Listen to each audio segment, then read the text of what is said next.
这是有史以来最缺德的一部恐怖片，它利用我们最常见的微笑作为本片的恐怖主题，让你一看到微笑就会感到毛骨悚然，不寒而栗。这也是导演最缺德的地方，他成功的把看见微笑和看见鬼画上了等号，以至于很多网友看完以后直呼这辈子都不想笑了，甚至有个叫杨迪的网友都要连夜在凌晨2点发表评论，惊悚到位，适合朋友们边看边聊边尖叫。同时，它就是上映于2020年北美恐怖片里的黑马微笑。话不多说，各位宝宝们做好心理准备，咱们影片开始。2008年美国洛杉矶杀无头啊！这天医院里来了一位十分奇怪的女孩，她站在墙角瑟瑟发抖，看上去似乎是精神遭受了重创。心理医生见状，先是问了女孩几个简单的问题，然而这种简单的问题却激怒了女孩。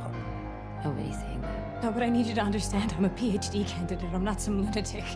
Okay? 很显然，女孩思维敏捷，吐字清晰，不像是一个精神病啊。但在她的描述中，又不得不让心理医生怀疑。女孩称最近自己总会遇到一些非常奇怪的事儿，还说她可以看到鬼，那些鬼还在朝她微笑，并且还说那些鬼告诉她今天就是她的死期了。看着女孩越说越激动，心理医生便让病人看着她，试图转移病人的注意力。殊不知接下来发生的事差点就把心理医生直接吓尿了。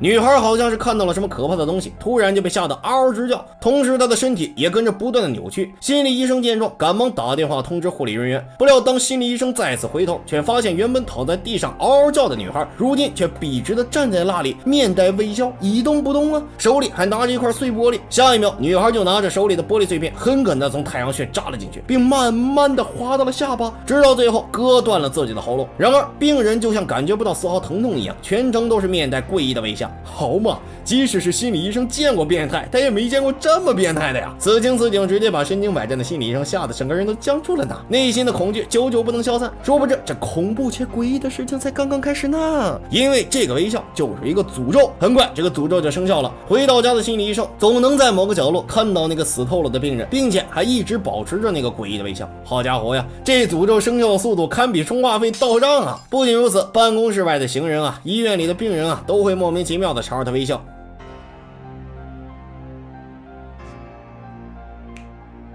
She's gonna die. I'm gonna die. You're going to die. You're going to die.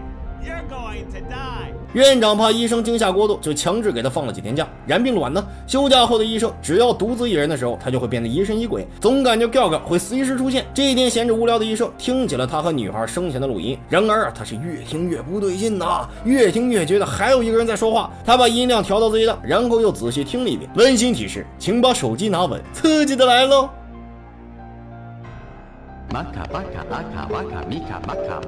哎呀，这么突然被吼一下，不管换作是谁恐怕都会受不了的呀。医生情急之下拔出一把刀，但放眼望去，周围连个鬼影都没有啊。第二天，医生感觉自己可能是被女孩吓出了病了，于是便找到同事，让他给自己整点药缓解一下压力。然而同事却感觉这并不是什么大的问题呀，就没有给医生开药，并且还建议医生多出去走走散散心啊。医生听取了同事的建议，随后他就回家化了一个美美的妆，带着早就为侄子准备好的礼物去参加了侄子的生日 party。殊不知，就在侄子打开礼物的时候，诡异的事情就要发生了。看着盒子里的东西，侄子整个人都被吓得呆住了。这是全片最高能的一段，小男孩打开生日礼物，瞬间脸上的笑容就消失了。小男孩不敢相信的看着小姨，他将盒子里的东西缓缓的拿了出来。Oh my god！ 竟然是一只屎猫！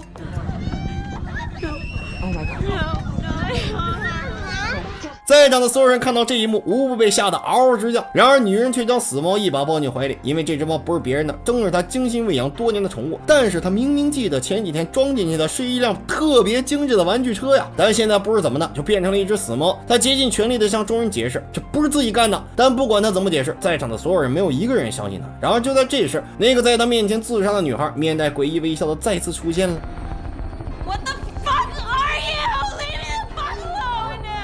殊不知这一幕只有他自己看得到，其他人根本看不见。然而下一秒，很快，怂姐就被送进了医院。冷静下来，她也想清楚了，这一切诡异事情的发生啊，肯定不是自己得了精神病，也更不可能是幻觉啊。为了摆脱现状，当天他一到家呀，就开始调查那个死去的女孩。果然，他就发现女孩在自杀的前一个星期，也和自己一样，亲眼目睹了别人自杀，而自杀的人是一名大学教授，自杀方法则是用锤子活活的将自己砸死。到了第二天，怂姐根据在网上查到地址，来到了那名教授的家里。教授的妻子告诉他，教授在临死前的前几天啊，突然就变得疑神疑鬼啊，时不时的还说有人总是在对着他微笑，并且在这几天的时间里，教授还画了很多画。虽然每幅画看起来都是那么的抽象，但无论在哪幅画中都可以看到那令人毛骨悚然的微笑。随后，教授的老婆还告诉怂姐，教授好像是自从看到了别人自杀以后才变成这样。一听这话，怂姐是恍然那个大悟啊！但是为了更加证实自己的想法，她匆匆的去找如今当警察的前男友，让他帮忙调查一下教授的案子。结果呀，还真就和怂姐想的一样，教授在自杀的4天前确实是看到了一个自杀案，只见女人死状极其残忍，并且同样是面带微笑。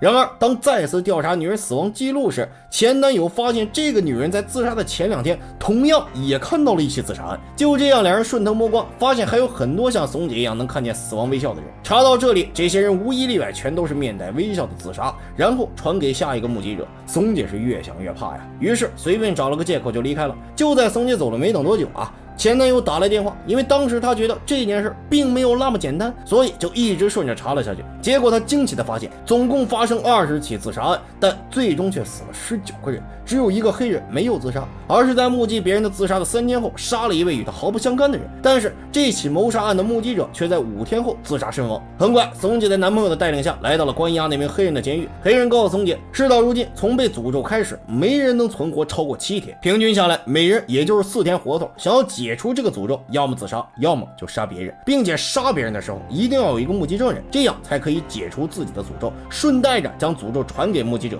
走出监狱后，怂姐十分纠结，她既想摆脱诅咒，也不想杀人害人。回到家的怂姐陷入了沉思，如今已经是第4天了，这可咋整呢？然而就在这时，怂姐的同事突然来了，可两人聊着聊着，意外却出现了，同事竟然咧开了嘴，露出了一个诡异的微笑。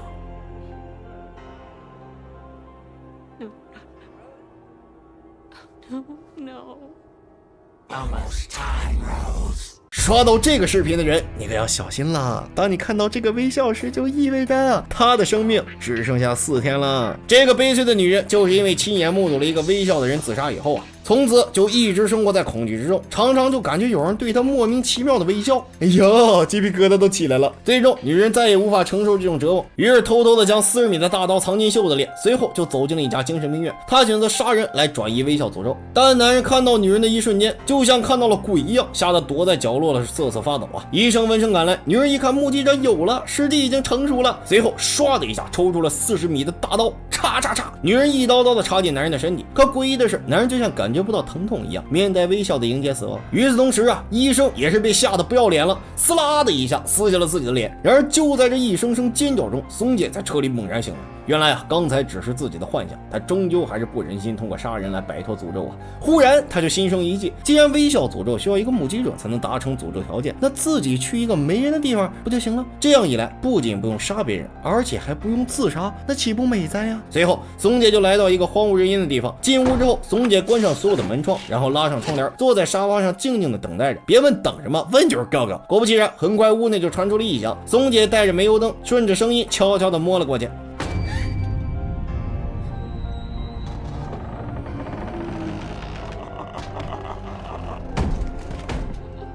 松姐见状，吓得慌忙跑回客厅。当他回头查看时，并没有发现怪物跟上来，殊不知危险就在他身后。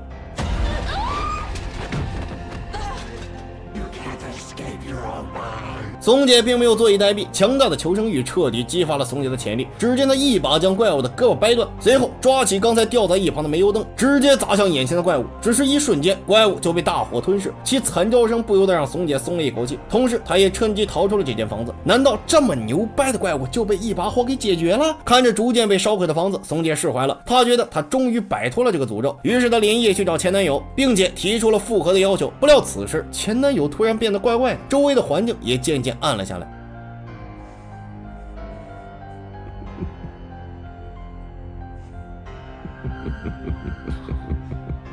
松姐见状，赶紧朝门外跑去。妈耶，这不就是刚刚被烧毁的房子外面吗？回头一看，房子依旧完好如初。然而更糟糕的还在后面呢。坏喽，是前男友啊！松姐为了不让男人变成完成诅咒的目击者，她赶紧将门反锁。不料那只怪物又出现了。接下来，请眯上你的小眼睛。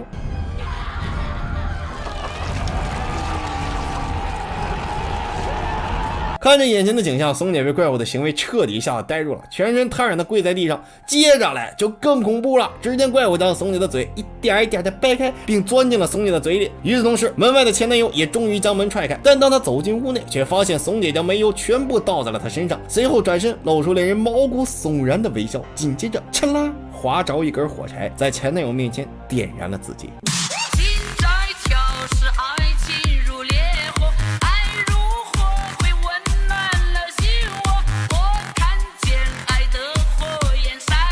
故事到这儿也就结束了啊！前男友也是成功的激活了微笑诅咒。一看啊，这就是没看过阿松哥的电影啊！但凡你能大喊一声嘎嘎一嘎死，也不至于落得如此下场啊！那总的说来吧，这部电影题材很新颖，影片里那些皮笑肉不笑的画面啊，确实是看到阿松哥我呀都起了一身的鸡皮疙瘩啊！哈哈，感觉看得不过瘾的朋友啊，建议去看一下原片。Goodbye everyone。